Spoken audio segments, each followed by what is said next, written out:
हाय, मी सुविधा.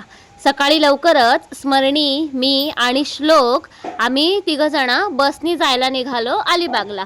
खूप महिन्यांनी म्हणजे तब्बल 4 महिन्यांनी मी जात होते अलिबागला. तिथून डायरेक्ट मी बाबांसोबत गेले मुरुडला, कारण माझं खूप महत्त्वाचं काम होतं.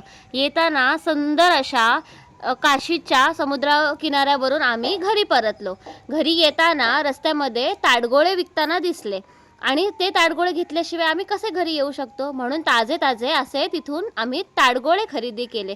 उन्हाळ्यामध्ये ताडगोळे खाल्लेलं शरीरासाठी खूप चांगलं असतं, म्हणून आम्ही खरेदी केले. संध्याकाळी हनुमान जयंती असल्यामुळे हनुमानाची पालखी निघाली होती. आमच्या गावामध्ये अशी सुंदरशी हनुमानाची पालखी निघते. त्या पालखीजवळ जाऊन आम्ही दर्शन घेतले.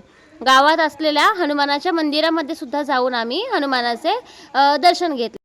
आणि ह्या सर्व गडबडीमध्ये आम्ही सकाळी घेतलेले ताडगोळे खायचेच राहिले. रात्री जेवण झाल्यानंतर सर्वांनी एकत्र बसून आम्ही ताडगोळे खाल्ले. आणि असा होता माझा आजचा दिवस. बाय.